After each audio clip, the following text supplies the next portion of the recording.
বৈষম্য বিরোধী ছাত্র আন্দোলনের শুরু থেকে সরব ছিলেন জনপ্রিয় নির্মাতা মোস্তফা সরোয়ার ফারুকী। শিক্ষার্থীদের পক্ষে অনলাইনে দিয়েছেন একাধিক স্ট্যাটাস। তবে হঠাৎ করে তিনি আলোচনায় আসেন, উপদেষ্টা পরিষদে তার নাম ওঠায়। এ নিয়ে বিতর্কের মুখেও পড়তে হয়েছে তাকে। সব ছাপিয়ে এবার আওয়ামী লীগ নিয়ে বিস্ফোরক মন্তব্য করলেন তিনি। কি সেই মন্তব্য, জানাচ্ছেন এসআই রাজ।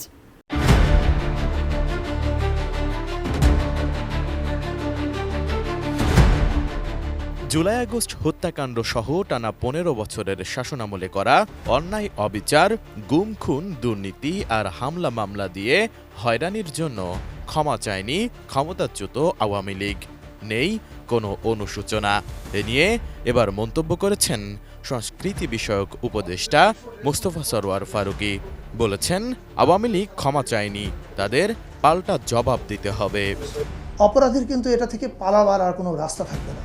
আগামী 50 বছর অপরাধী এটা থেকে পালাতে পারবে না। So this is very important.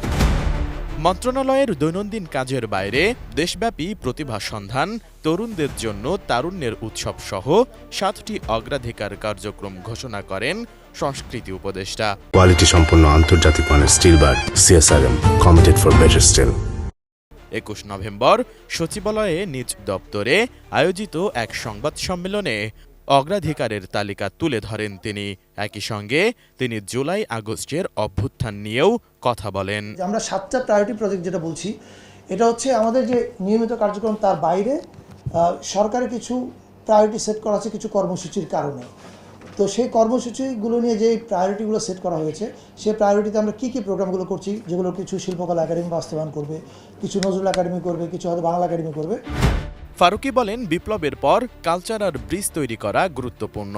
আমরা বলতে চাই, এই বাংলাদেশটা সবার। এখানে ধর্মের ভিত্তিতে কাউকে আলাদা করা যাবে না।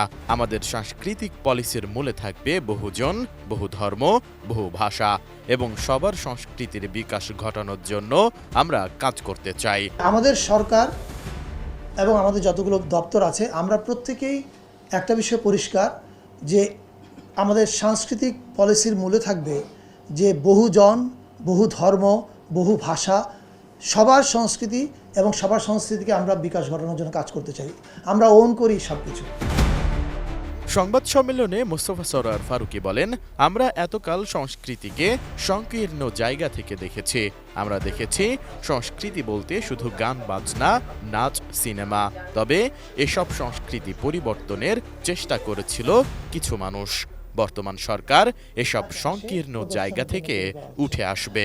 ধরা যাক এই যে 8টা বিভাগীয় শহরে ওয়ার্কশপ হবে, ফিল্ম মেকিং ওয়ার্কশপ, আপনার ভিজুয়াল কন্টেন্ট বলছি, সেখানে বাংলাদেশের শিশু নির্মাতারা যাবে, তারা ওয়ার্কশপ করাবে। আমি মনে করি যে মানে জাস্ট উদাহরণ দিয়ে বলছি যে কোনো একজন আমাদের খ্যাতিমান ফিল্ম মেকার বাংলাদেশের তরুণদের কাছে গ্রহণযোগ্য, তারা যদি ওই একটা বিভাগীয় শহরে যায়, ওটা ওই শহরের মধ্যে এক ধরনের কী বলে নতুন প্রাণের স্পন্দন তৈরি করবে। এবং ওই ওয়ার্কশপ থেকে আমরা একটা 40 মিনিটের শর্ট ফিল্ম পাবো, বা যেটাকে ভিজুয়াল কন্টেন্ট বলা হচ্ছে। জুলাই আগস্টের অভ্যুত্থানের কথা তুলে ধরে ফারুকী আরও বলেন, আওয়ামী লীগ এখনও অভ্যুত্থান অস্বীকার করছে। তারা এখনও ক্ষমা চায়নি, তাদের পাল্টা জবাব দিতে হবে। 7টি কার্যক্রম বাস্তবায়নের মাধ্যমে সাংস্কৃতিক উন্মাদনা তৈরি হবে বলেও মন্তব্য করেন তিনি।